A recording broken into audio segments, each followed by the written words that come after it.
İşitebiliyor musunuz Shri Mataji'nin konuşmasını? Can you hear me? Yes. Yes, evet, yes. Okay, I'm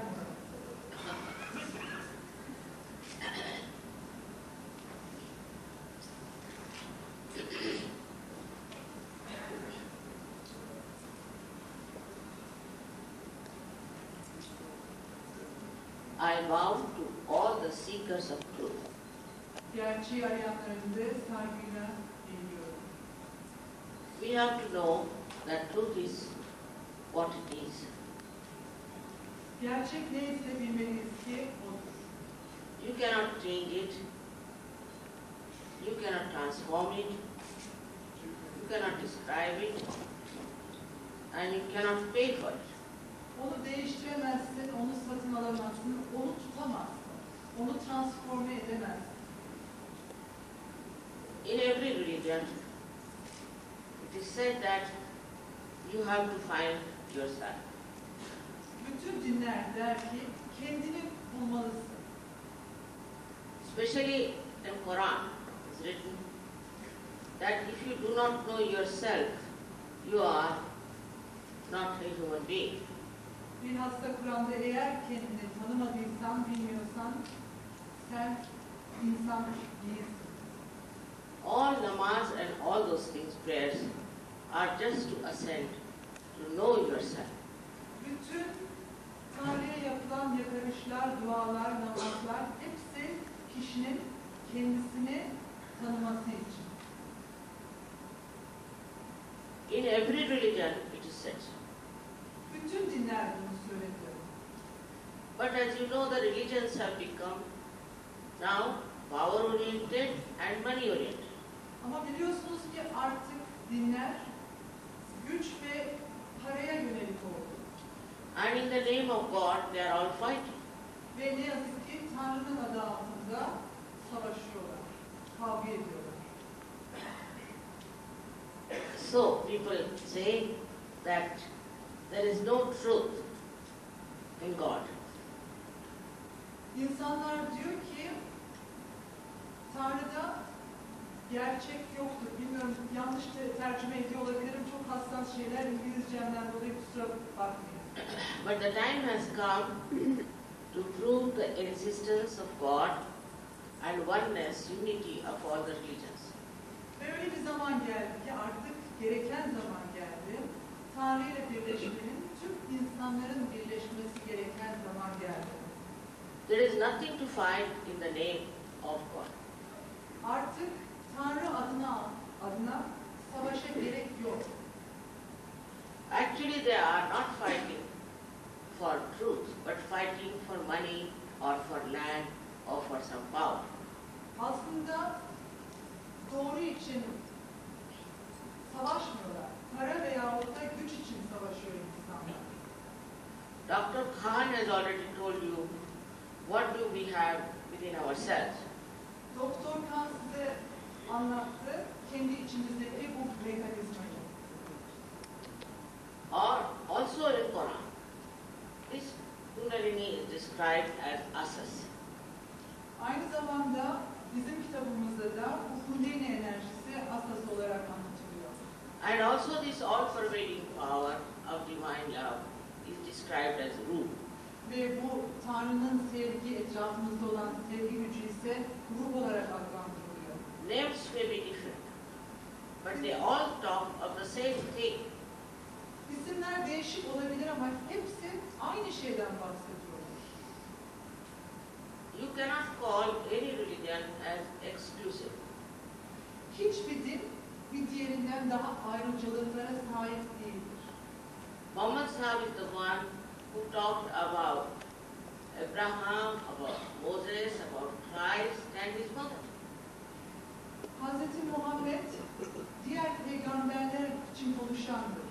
Hazreti İbrahim'den, Musa'dan, İsa'dan ve annesinden bahseden peygamber. Especially about Christ's mother, he said you should never challenge her chastity. Hiçbir zaman annenin namusuna, iffetine dokunmayın dedi. Even in the Bible, she is not so much respected as he respected. Muhammed'in saygı duyduğu kadar belki diğer dinlerde hiçbir din bu kadar saygı duymuyor. That shows that we must respect our women. Bu demektir ki bizler kadınlarımıza saygılı davranmalıyız, onları saymalıyız, onlara önem vermeliyiz. Every religion has gone into some sort of a perversion and has become fundamentalist.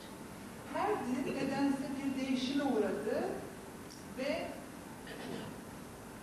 fundamentalist bir hale geldi. Where they are based on everything a kind of a fear. Ve hep insanların içinde bir korku yaratıldı. And hatred for each other. Ve nefret birbirlerine karşı. If God is Rahim and Rahman, how can we have hatred? Eğer Tanrı Rahim ve Rahmansa nasıl birbirimizden nefret ederiz? We must understand that divine power is there to construct us, to guide us, and to lead us to peace.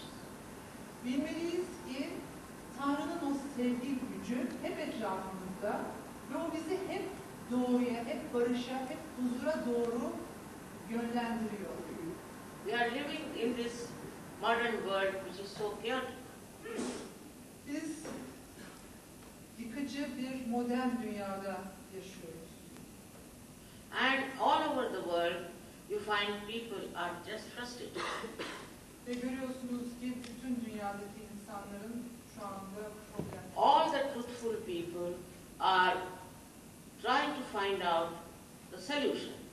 Ve bütün bu gerçeği arayan insanlar da bir şekilde gerçeği arıyorlar ve doğruyu bulmaya çalışıyorlar. Stand up and see because in these special modern times, also there is one blessing which is predicted that people will know themselves. Şimdi bu modern dünyada da artık insanların kendini bilmeleri için bir öğreti daha var. Which was the idea of Muhammad Sahib also.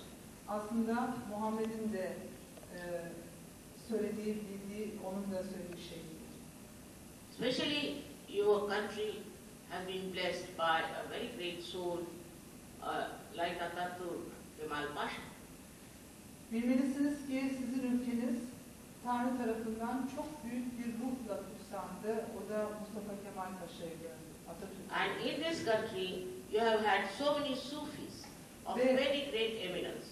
Ve çok büyük güçlere sahip, Sufilere de sahipsiniz ülkemizde. Like Yunus Emre. Yunus Emre gibi. If you read his poetry, you'll be amazed to know that your country has such beautiful poets and such truthful people. Onun şiirlerini okuduğunuz zaman şaşırıyorsunuz ki bu ülkede bu kadar güzel, muhteşem derinliklere sahip şiirler ve kişiler, insanlar var.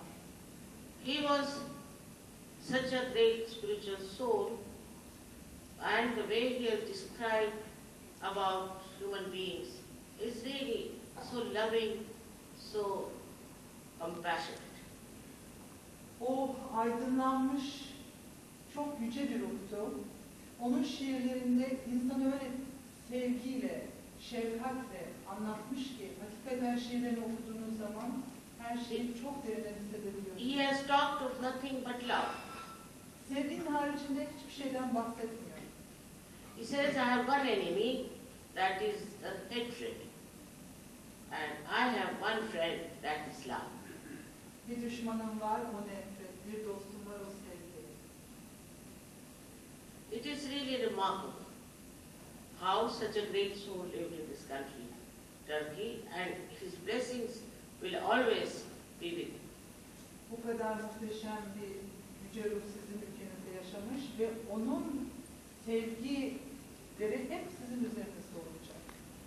I was really very much attracted to your country because so many Sufis have been created here and their praises are sung even in India. Onun hakikaten sizin ülkenizden çok etkileniyorum çünkü çok büyük Sufi gelmişleri bu ülkede yaşıyor. Hatta onların şiirleri ve şarkıları Hindistan'da dilden dile onların şarkıları söyleniyor. There is nothing to learn from others. You have such great people who have done so much service to your country as far as spirituality is concerned. Sizlerin başkalarından öğrenecek hiçbir şey yok.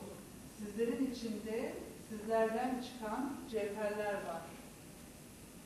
Onlara yönelmelisiniz. When we say this is my hand, this is my body, this is my intelligence, who is the owner of this? Eğer bu benim elim, benim başım, benim aklım diyorsanız, bütün bunların, bu aklın, bu elin, bu vücudun sahibi kim? All this you see is, these are the channels which look after your autonomous nervous system. İşte görüyorsunuz ki bütün bu kanallar sizin bu sinir sisteminizi, merkez sinir sisteminizi kontrol ediyorlar. As intelligent people, you should ask the question, who is this auto? Bu oto, bütün bunları kontrol eden kim diye sormalısınız aydın, akıl sahibi insanlar olarak. Science is very limited and also amoral. There are no morality about science. Bilimde moral anlayışı yok ve bilim de limitlidir. For example, they can make atom bombs, they can make all kinds of destructive weapons. There is no restricting power in science. Pardon. Bilimde atom bombaları yapabilirler. Yok edici her türlü gücü onu elde tutamıyorsunuz. Sıkı kontrol altına alamıyorsunuz. And so you find that they have created machineries, and the machineries which are creating lots of pollution. Görüyorsunuz ki makineler yaptılar. Bu makineler insan icadı, bilim adamlarının icadı ve hava kirliliğine dünyamızı and the whole world today is afraid of this pollution which will come and can destroy our world. Ve artık bütün dünya korkmaya başladı. Bu hava kirliliği, bu kirlilik yüzünden dünyamız ne duruma gelecek diye. So is there a solution for this? For the protection of the human beings? Bunun çözümü için, insanların korunması için bir çözüm var. There is a way of becoming the self, the spirit, that you develop an immunity to all these circumstances that are around you. Bir sistem var kendi içinizde. Bütün bu yok edici güçlere karşı kendinizin içinde korunma mekanizması oluşturabilmeniz için, gerçek kimliğinizi bulmanız için bir sistem var. It is the becoming that is important now in our evolutionary process. Kendi evrimimizin içinde çok önemli olan bir şey var. Artık bizim bir yere, bir oluşuma gelmemiz lazım, bir yere ulaşmamız lazım. We have now reached a stage which we call as human stage. Biz artık insanlık evriminin son kademesine geldik. Biz artık insanız. But this stage is not perfect. Fakat bu mertebe kusursuz değil. Ulaştığımız mertebe kusursuz bir mertebe değil. We do not have absolute knowledge. Tüm bilgiye sahip değiliz. For example, one thinks that capitalism is good, one thinks that communism is good. Everybody has their own idea. Kimisi komünizmin iyi olduğunu düşünüyor, kimi kapitalizmin iyi olduğunu düşünüyor. Herkesin kendine ait düşünceleri var doğru hakkında. Also, we have fixed ideas. Bazen de fix fikirlerimiz var. Like Hitler had the fixed idea that he was the one who has to kill the Jews. Hitler'in sabit bir fikri vardı ki o Yahudileri öldürmesi gereken kişi, yok etmesi gereken kişi kendisi. Also, he felt that Germans were the highest race. Ve Almanların en yüksek yüce res olduğunu, ırk olduğunu düşünüyorlar. As a result, he thought it's all right if he kills all the rest of them. Bunun sonucu da çoğunu öldürsem ne olur? Even today there are people, many people, who are at the helm of affairs and have fixed ideas. Günümüzde de hala böyle fix fikirleri olan, sabit fikirleri olan insanlar var aramızda. But if you know what is the absolute truth, and if you know that there is a divine power which guides our life, nourishes us, then the whole thing changes. Eğer biliyorsan ki kainatı yaratan bir güç var, o hepimizin aslında hepimize hayat enerjisi veren güç, bu gerçeğin farkına varıyorsan eğer, bütün hayata bakış açın değişiyor. Now, Sahaja Yoga is working in 65 nations. Şimdi günümüzde Sahaja Yoga 65 ülkede faaliyet göstermekte. And we get people from these 65 nations in India in thousands. Ve binlerce insan var bu 65 ülkede Sahaja Yoga yapan. Here also people have come from other countries to help the Sahaja Yogis here. Burada bizde de başka ülkelerden aramıza yogiler geldi, bizlere yardım edebilmek için. But there is no quarrel, no fight, nothing. Aramızda mücadele veyahut da öfke, kızgınlık diye yogilerin arasında böyle bir şey yok. They are enjoying their life and they have a purpose in life now. Hayatımızdan zevk alıyoruz ve hayatımızın bir anlamı var. All the bad habits, destructive habits like drugs, alcohol, all these things just drop out. Bütün kötü alışkanlıklarımız, alkol, içki, sigara gibi bütün bunlar bizi terk etti. One does not have to tell them, don't do this, don't do that. Automatically they drop. Hiç kimse birbirine bunu yapma, bunu yapma demiyor. Otomatik olarak bütün bunlar teker teker bitiyor. In the light of your spirit, you see what is destructive for you. Ruhunun ışığı altında senin için yıkıcı olan neyse onu görmeye başlıyorsun. And you just give up. You just give it up, understanding that it is something very dangerous for you. Ve bu yıkıcı olan şeyler, bu benim için yıkıcı, zarar verici değil, bırakıyorsun. Also you get your powers, Aynı zamanda da güçlerini alıyorsun, güçler elde ediyorsun. by which you give up everything that is wrong. Yanlış olan her şeyi bırakarak tüm bu güçleri alıyorsun. You get powers to give self-realizations to others also. İlk güç, başkalarını aydınlatma gücünü elde ediyorsun. So one person can give realization to 1,000 people. Bir yogi binlerce kişiye aydınlanma verebiliyor. Your health improves and all kinds of incurable diseases have been cured by surgery. Sağlık durumu düzeliyor. Tedavisi mümkün olmayan bütün hastalıklar Sahaja Yoga tedavisi mümkün, tedavi ediliyor. There are 3 doctors in India who have got their MD in Sahaja Yoga for curing incurable diseases. Hindistan'da 3 tane doktorumuz var, master'ını yaptılar. Tedavi edilmesi mümkün olmayan hastalıkları tedavi etme, Sahaja Yoga'yla tedavi etme metodunda. For that you don't have to study medicine. Bütün bunlar için sizlerin doktor olması, tıp tahsili yapmanız gerekmiyor.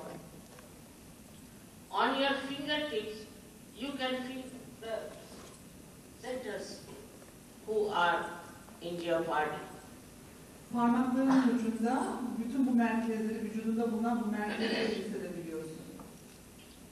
And you, if you know how to cure yourself, you can also cure others. Eğer kendini nasıl iyileştireceğini biliyorsan başkalarını da iyileştirebilirsin. Because you develop a new dimension in your awareness. Yeni bir bilince kavuşuyorsun, yeni bir farklı anlayışa kavuşuyorsun çünkü. That we call as collective consciousness. Biz bu bilince kolektif bilinç diyoruz. Sitting down here, you can feel the centers of other people all over the world. Burada oturarak dünyanın öteki ucunda olan insanların merkezlerini parmaklarının ucunda hissedebiliyoruz. Also those who are dead, you can find out what sort of people they were. Aynı zamanda burada otururken ne tarz insan yanında oturuyor onu da farkına varabilirsin. Most important thing is that we have to become the spirit, because that is something indestructible. Her şeyden önemlisi bizim içimizde, kendi içimizde bulunan ruhumuzla bütünleşmemiz, ruhumuz olmamız.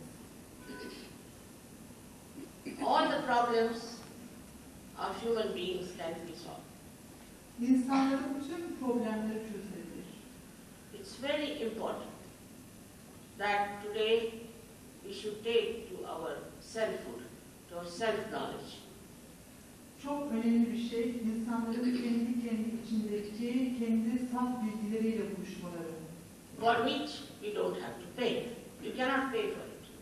Bunun için para ödeyemezsin. Bu satın alınabilecek, parayla satın alınabilecek bir şey değil.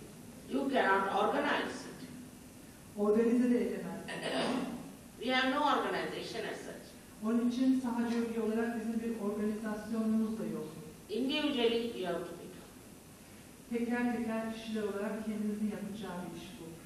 So you rise above the time, above all your defects, and you become a supreme personality.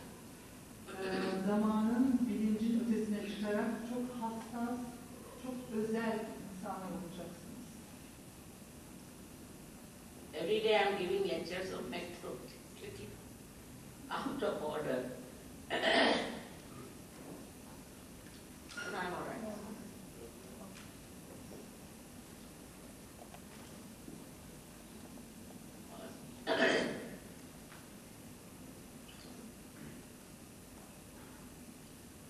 Our life today seems to be in real jeopardy. Hepimizin şu anda hayatı çok zor. Today, for the first time, I wanted to listen to the news in the morning. I never listen to the news in the morning. It's horrible. Genelde sabahları haberleri dinlemem, okumam ama bu sabah uyanır uyanmaz haberleri dinledim. And it was so shocking. Everywhere in the world there's something going on which is really unbearable. Şok edici, dayanılmaz haberlerle dolu dünyanın her tarafında olaylar oluyor. And when you see all that, you feel that there's something must be done about it. Bütün bunları gördüğün zaman hissediyorsun ki bir şeyler, bunlara karşı bir şeyler yapılmalı. And that is to be done by people who achieve their selfhood. İşte bunu değiştirebilecek insanlar kendi içlerinde aydınlanmayı oluşturmuş olan kişiler olacak. Because you don't know who you are. Çünkü sizler kim olduğunuzu, gerçek kim olduğunuzu bilmiyorsunuz. You are at the epitome of evolution. Siz, I don't understand what you're saying. You are at the epitome of evolution, the highest.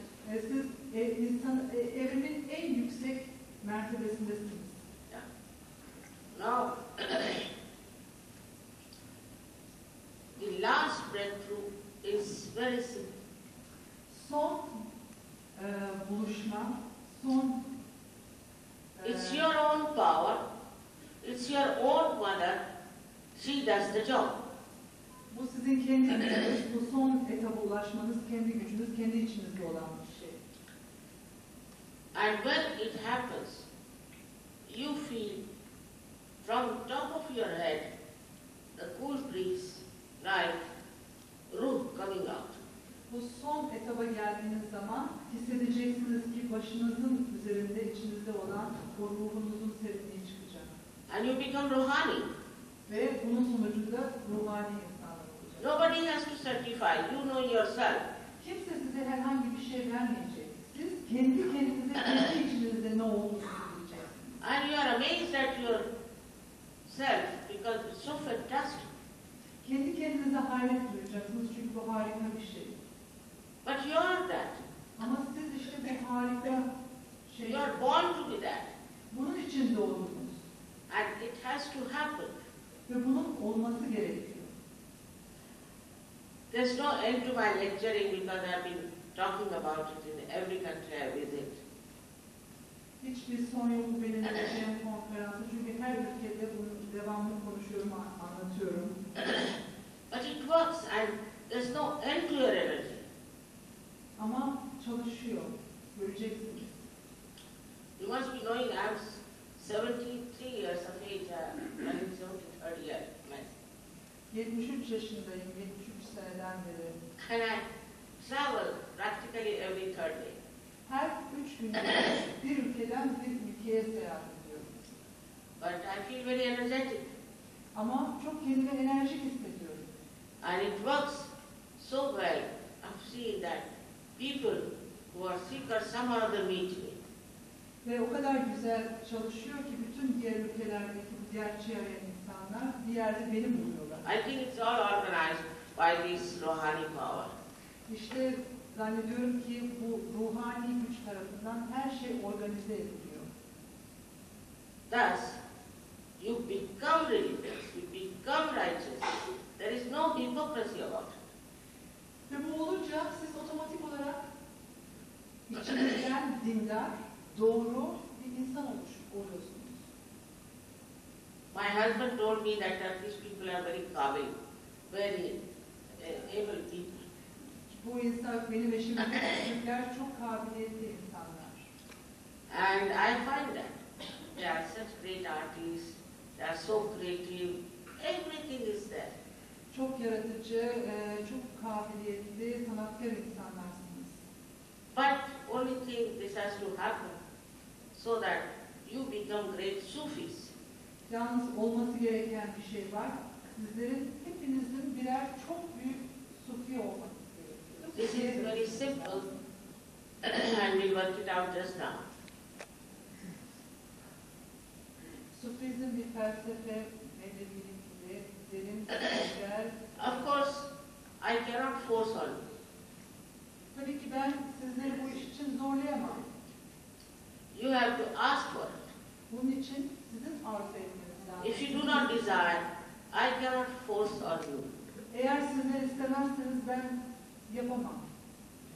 Because this is the power of pure desire. Çünkü bu saf arzunun gücü içinizdeki. If you have the desire to become the self, it's very simple because only this power has to rise and pierce through your fontanelle bone area to become one with this all-pervading power. Eğer arzu ederseniz gerçek kimliğinizi bulmak için o zaman bu içinizdeki arzu gücü uyanacak ve sizler bununla birleşeceksiniz. Sahaja means born with you. Sahaja demek sizinle beraber doğan demek. Is the right to become one with this all-pervading power, this union, which is yoga.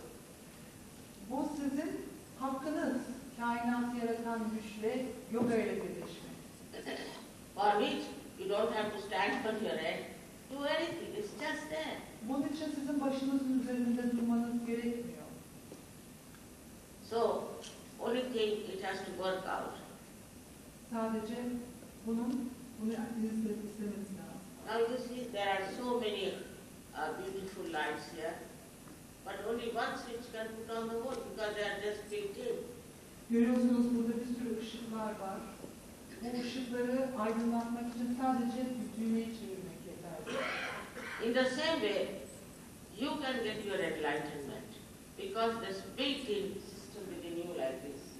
Siz de aynı bu şekilde aydınlanmanızı alabilirsiniz. Çünkü bu sistem sizin kendi içinize konmuş zaten. In every country they have talked about this. Bütün ülkelerde bundan bahsediliyor. In every religion they have talked about. Bütün dinler bundan bahsediyor. So one has to just get to it. İşte sadece bu bahsedilenle hissetmeniz, içine girmeniz lazım. It will not take more than 10 minutes. But those who want to go should leave the hall. 10 dakikadan fazla sürmeyecek. Yalnız gitmek, terk etmek isteyenler şu anda dışarı çıkabilirler. Because it cannot be forced. Çünkü bu zorla yapılacak bir olay değil. And those who do not want should please leave because others should not be disturbed, to be civil. Çünkü gitmek isteyen varsa gitsin ki yapmak isteyenleri rahatsız etmesinler.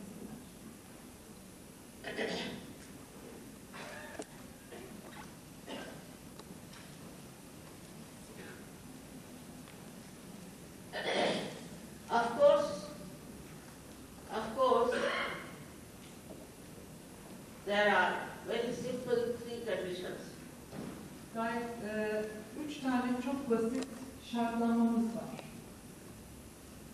First one is that you have to forgive yourself.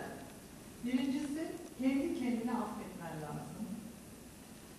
You should not feel guilty about it at this moment. O dakikada kendi kendini suçlu hissetmemen lazım. Because whatever wrong has been done is the past. Çünkü ne yanlış yapmışsanız bu geçmişte kaldı. So why carry this myth on your head all the time? Niçin bunu hala kafanızda taşıyorsunuz bu yükü? Actually, by feeling guilty, this center is caught up here very much. Kendinizi suçlu hissettiğiniz zaman bu sol tarafınızdaki boyunda bulunan enerji merkezi yok oluyor. You all had it very well, so that's what's stopping. Hepinizin bu merkezi kapalı, onun için deminden beri öksürüyorum. But if this center is very much caught up, then what happens is that you develop a kind of a spondylitis. Bu merkez zaman, bloke olduğu zaman boğaz hastalıkları oluyor. You can have also a disease called angina, Anjin oluyor. by which you get a heart attack. Kalbiniz Or else you can also have very lethargic organs. ve tembel organlara sahip oluyorsunuz. So why to feel guilty for nothing at all? Niçin kendinizi suçlu hissediyorsunuz? Suçlu hissedecek hiçbir şey yok. So the second condition is to forgive others. İkinci ise başkalarını affetmeniz lazım. You have to forgive others. Başkalarını affetmeniz gerekiyor. Because whether you forgive or don't forgive, you don't do anything. Affetsen de affetmesen de eline hiçbir şey geçmiyor. But if you don't forgive, then you play the wrong hand. Affetmediğin anda yanlış tarafta oynuyorsun. So it's best is to forgive, not to carry this myth. En güzeli affetmek çünkü o olayı daha çok sırtınıza taşımıyorsunuz. So you forgive everyone even without thinking about them. Düşünmeden herkese affet. That will really make you feel much lighter. Ve bu duygu sizi çok daha hafifletecektir. The third condition is that you have to take out your shoes, which is not so difficult, I think. Üçüncü ise ayakkabılarınızı çıkartın. Herhalde bu çok zor değil. In London, first time when I told them that you have to take out your shoes, half of them walked out.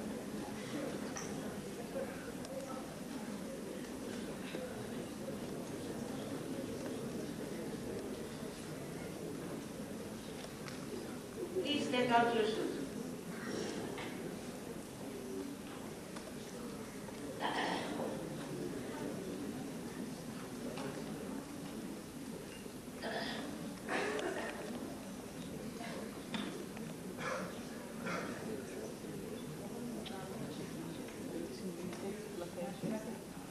Some people feel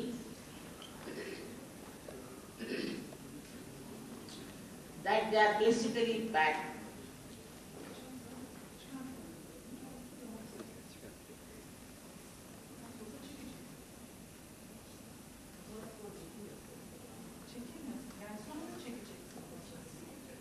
I'm sorry, I'm telling her she shouldn't make a photograph during the realization. Now, at this time, why don't you take a realization? Niçin? That will be the best. En güzeli senin için şu anda aydınlanmanı otur, rahat rahat. Ondan sonra çekersin.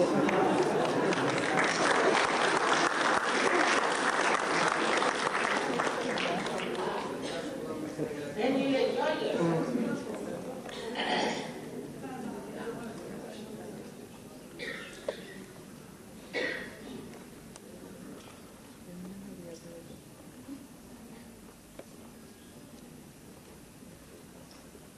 Now we'll show you how you have to nourish your centers with your own hand. Şimdi size kendi içinizdeki enerji merkezlerinizi kendi ellerinizle nasıl besleyeceğinizi öğreteceğiz.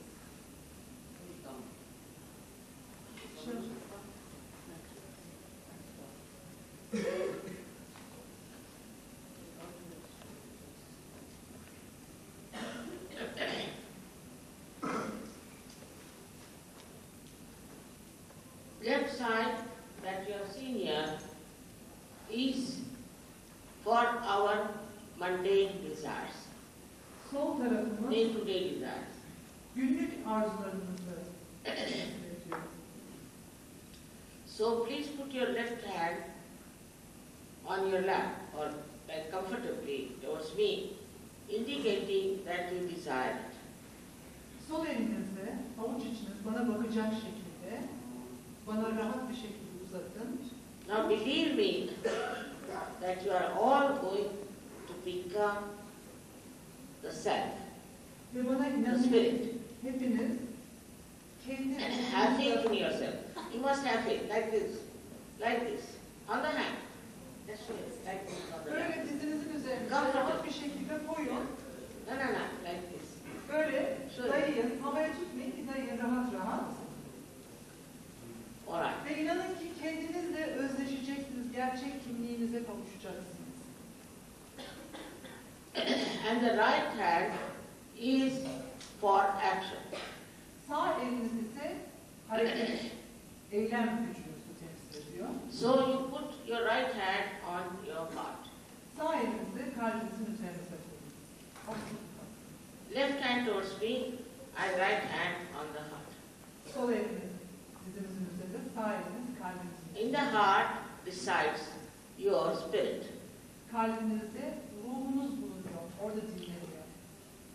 If you become the spirit, you are your own guide, you are your own master. Eğer siz ruhunuzla birleşirsiniz, siz kendi kendinizin rehberisiniz, kendi kendinizin ışığısınız. So you put your right hand in the upper portion of your abdomen on the left hand side, which is the center of your mastery. Şimdi elinizi kabuk ve kemiklerinizin üstünde karın adeylerinizin bittiği yere koyun. Burası kendi kendinizin öğretmeni olduğunuz merkez.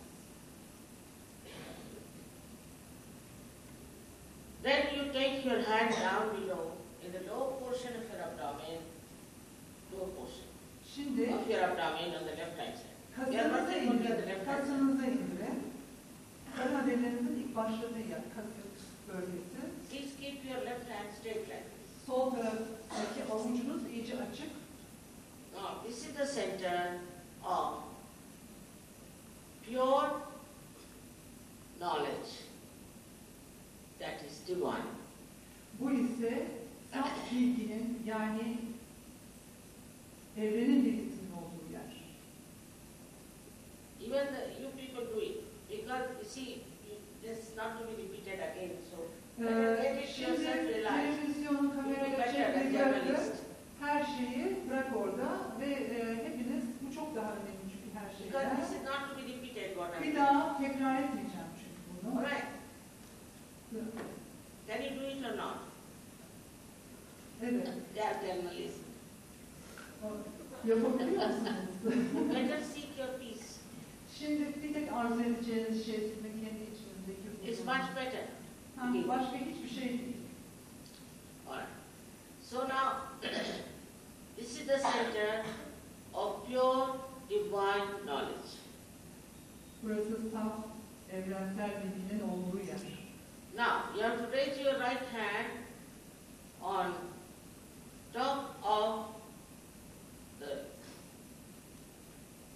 upper part of your abdomen on the left hand side. Yine elinizi sol tarafta, kaburga kemiklerinizin olduğu yere kalbinizin altına koyun. You are nourishing your own center.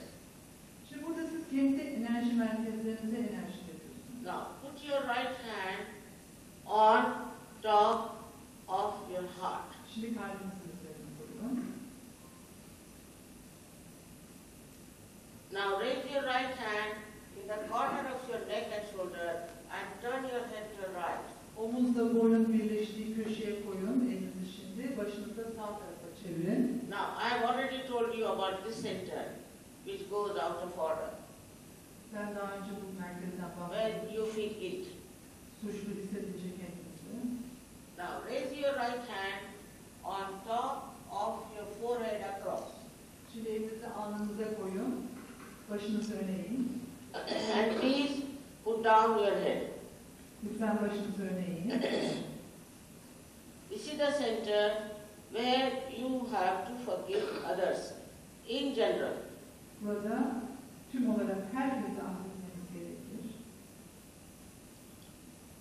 Now, take back your hand on the back side of your head and push back your head as far as possible. Elinizi şimdi başınızın arkasına koyun. Başınızı gökyüzüne kaldırın. This is the center where, without feeling guilty, without counting your mistakes, you have to ask forgiveness from this all-pervading power. Burada kendinizi suçlamadan, hatalarınızı saymadan, kainatı yaratan güçten, onun sevgisinden özür dileyin. Now, stretch your palm fully, and this is the last center where you have to put your hand, is the fontanelle bone area, which was a soft bone in your childhood. Şimdi elinizi avucunuzu iyice gerin.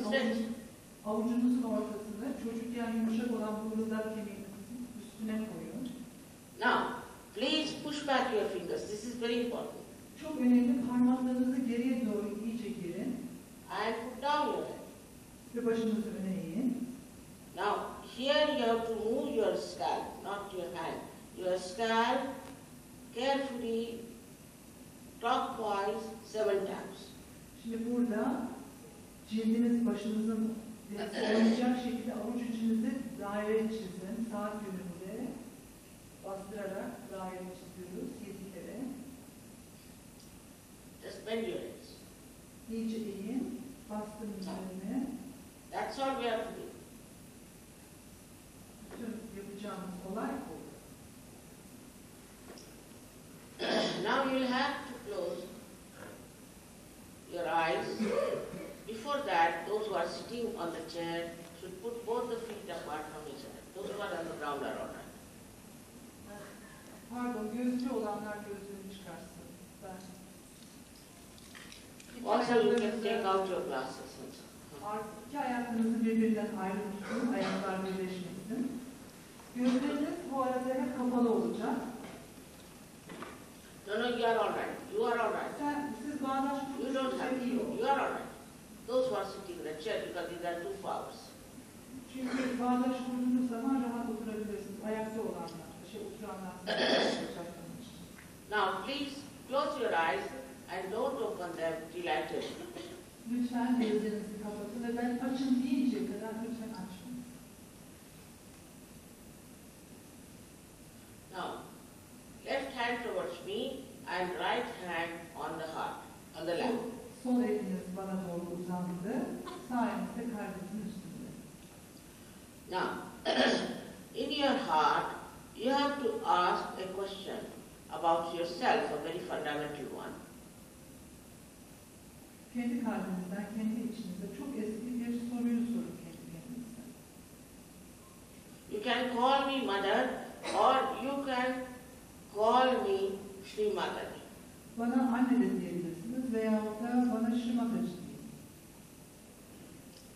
Here you say, in your heart 3 times, ask a question, Mother, am I the spirit? Kendi kalbinizden, içinizden sorun. Ben ruh muyum? 3 kere bu soruyu sorun. 3 times. 3 kere. I have told you already that when you become the spirit, you become your master. Ruh olduğunuz zaman kendi kendinizin master olacaksınız.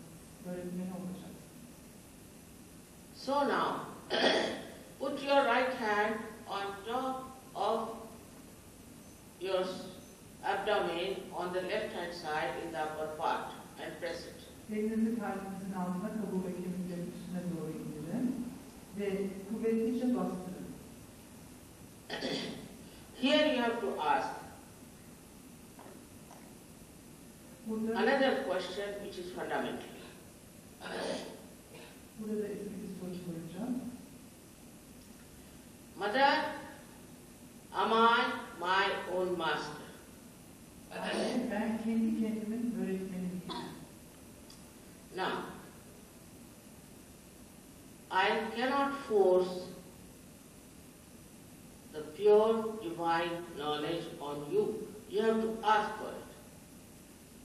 Ben size Tanrı'nın saf bilgisi için sizi zorlayamam. Sizin bunu arzu etmeniz lazım. So now please put your right hand in the low portion of your abdomen on the left hand side and press it. Şimdi elinizi aşağıya kaslarınızın olduğu yere doğru indirin. And please ask 6 times, Mother, please give me pure divine knowledge. Ve bana içinizden, anne lütfen bana saf bilgiyi ver. 6 kere. Some of you are putting the left hand in the other way. Please put it like this. See, some of you are putting it wrong. Lütfen sol eliniz orta olacak. Alright. Now, please ask 6 times, Mother, please give me pure divine knowledge. Anne lütfen bana saf bilgiyi ver. 6 kere.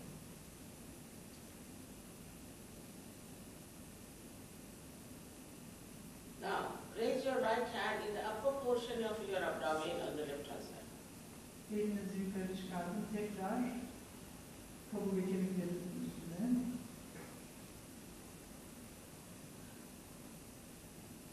As soon as you ask for the divine knowledge, this power starts rising within you. So you have to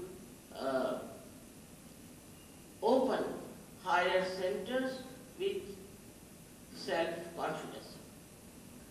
Elinizi yukarı çıkarttıkça daha yukarıdaki merkezin içini açacaksınız. So here you ask,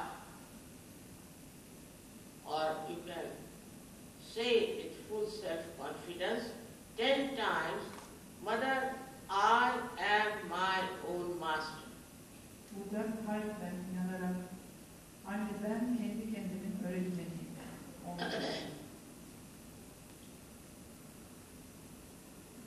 I must tell you that you are not this body, this mind, these emotions, this intelligence, this ego, these conditions, but you are the pure spirit. Sizler bu vücut, bu düşünceler, bu akıl, bu zeka değilsiniz. Sizler saf ruhsunuz.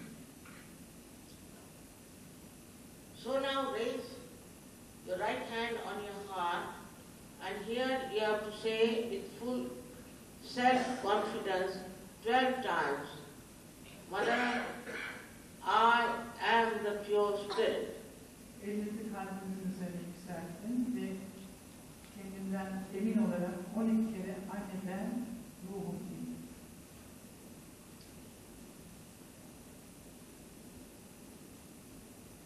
I have already told you that that you should not feel guilty for your past. Ben size söyledim ki geçmişiniz için kendinizi suçlu hissetmeyin. Because this all-pervading power of love is the ocean of forgiveness. Çünkü bu kainat yaratan Tanrı'nın sevgi gücü And whatever mistakes you might have committed will be completely dissolved by this power of forgiveness. affedicilik okyanusu, o affedicilik okyanusu içinde tüm hatalarınız affolacaktır. So please forgive yourself. Kendinizi affedin. And raise your right hand in the corner of your neck and shoulder and turn your head to your right. Elinizi boynunuzla omuzunuzun birleştiği köşeye çıkartın ve başınızı sağa çevirin.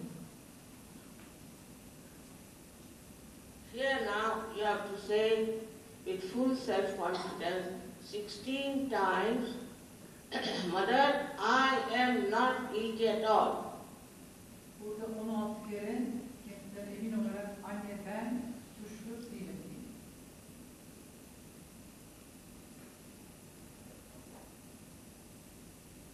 I already told you that whether you forgive or don't forgive, you don't do anything. Ben size dedim ki affetsiniz de affetmesiniz de elinize hiçbir şey geçmeyecek. But if you don't forgive, then you play into wrong hands and torture yourself. Affetmediğiniz sürece kendi kendinize zarar vereceksiniz. Especially at this moment, it's very important because the center that is in the crossing of your optic chiasma is very constricted. Bu bölge çok önemli çünkü affetmediğiniz zaman buradan enerjinin geçeceği yer çok dar olduğu için And if you don't forgive, this power won't rise through because this center has to open. affetmediğiniz sürece bu enerji buradan yukarı geçemeyecek. So please take your right hand on top of your forehead across and put down your head. Sağ elinizi şimdi alnınıza götürün ve başınızı öne doğru eğin. Here you have to be humble and say from your heart, not how many times.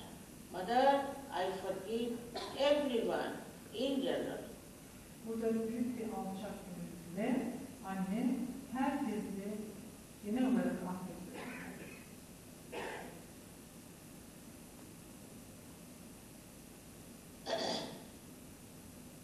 Now, without feeling guilty, without counting your mistakes, just for your satisfaction, you have to ask forgiveness from this all-pervading power. Hatalarınızı saymadan, düşünmeden, Tanrı'nın bu sevgi gücünden özür So please take your right hand, the back side of your head, and push back your head as far as possible. Elinizi başınızın arkasına götürün. Başınızı mümkün olduğu kadar geriye doğru yatırın. Here, you have to say, not how many times, but from your heart, O divine power, O Rohani power, please forgive me if I have done anything wrong, knowingly or unknowingly. O evrensel güç, o ruhani büyük güç, bilerek bilmeyerek eğer herhangi bir hata işlediysem lütfen beni affedin. Now the last, most important center is on top of your head. Şimdi en önemli olan yer, başınızın en üstündeki olan yer. Stretch your palm fully and put the center of your palm on top of the fontanelle bone area, which was a soft bone in your childhood. Elinizi iyice gerin ve avucunuzun ortasını çocukken yumuşak olan bölgeye üstüne koyun. Başınızı Now, eğin. please push back your fingers. It's very important because you have to have a good pressure on your scalp. Parmak uçlarınızı iyice geriye doğru gerin ki çok önemli olan şey bir tazim olması gerekiyor başınızın tam üstünde. Now, please bend your head. Başınızı lütfen öne eğin. Here again, I cannot force self-realization on you. Burada yine aydınlanmanızı ben zorlayamam, diyemem. So you have to ask for it. Bunun için sizin istemeniz, arzu etmeniz gerekiyor. So move your scalp 7 times clockwise, say, Mother, please give me my self-hood, my self-realization or my spirit. Burada elinizi 7 kere saat yönünde çevirirken, anne lütfen bana aydınlanmamı ver.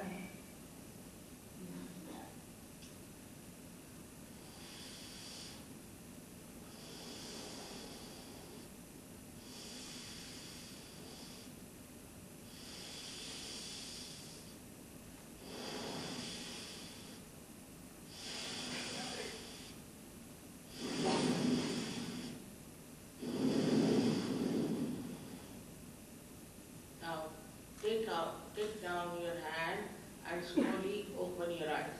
Şimdi elinizi aşağı indirin ve yavaşça gözlerinizi açın. Now please put both your hands towards me like this. İki elinizi de avuç içleri bana bakacak şekilde bana doğru uzatın. Now, put the right hand like this, bend your head, and with the left hand you see on top of your head if there's any cool breeze or a hot breeze coming out of your own head. Bend your head. Sağ elinizi bana doğru uzatın, sol elinizi başınızın üstüne koyun ve başınızı öne doğru eğin. Bakın başınızın üstünden serin bir esinti avucunuza doğru geliyor mu, yükseliyor mu? Now, please now put your left hand and see with your right hand if there's a cool or a hot breeze coming out of your fontanelle bone area. Şimdi tam tersini yapın. Sol eliniz bana doğru, sağ eliniz başınızın üstünde. Serin veya sıcak bir esinti başınızın üstünden elinize doğru geliyor mu? Higher, higher. Biraz Not daha on yüksek. top of the head. It can be very much higher also. Just move and see.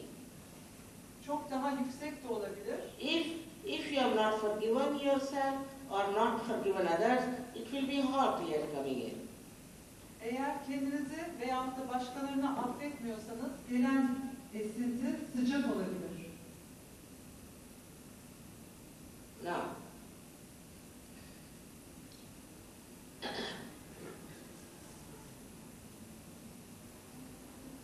Now, now put the right hand towards me and again once for all see with your left hand if there's a cool or a hot breeze coming out of your fontanelle bone area. Şimdi tekrar sağ elinizi bana doğru uzatın. Sol elinizle yine başınızın üstüne doğru bakın. Now raise both your hands towards the sky. İki elinizi birden gökyüzüne doğru yükseltin. Here now, you have to ask one question 3 times. Is this the all-pervading power of divine love that is called as root? 3 times ask Mother, is this the all-pervading power of divine love which is called as root? Anne, o kainat yaratan gücün Push back your head. sevgisi, yani ruh mu diye 3 kere içinizden bu soruyu sorun. Now please take down your hands. Lütfen şimdi ellerinizi aşağıya indirin. Now put both the hands towards me like this. Şimdi iki elinizi birden Shri Mataji'ye doğru uzatın. And watch me without thinking, because this is what happens, that you become thoughtlessly aware. Şimdi düşünmeden, hiçbir düşünce olmadan bana doğru bakın. Çünkü düşünce olmadan farkına varmanız You gerekiyor. come to your present, you stand in your present. Şu andasınız, yaşadığınız şu anı temsil ediyorsunuz ve yaşıyorsunuz. Please put both the hands. Lütfen iki elinizi birden bana doğru açın. All those who who have felt cool or hot relief on the fingers or in the palm or on top of the contended bone area, please raise both your hands. Elinde sıcak veya soğuk başının üzerinde veya parmaklarının ucunda batma hisseden veya avuçlarının içinde sıcak veya serin esinti hissedenler ellerini yukarı kaldırsınlar. Oh my, look at that. The whole of Turkey has got it. May God bless you, may God bless you. I vow to you all, now you are saying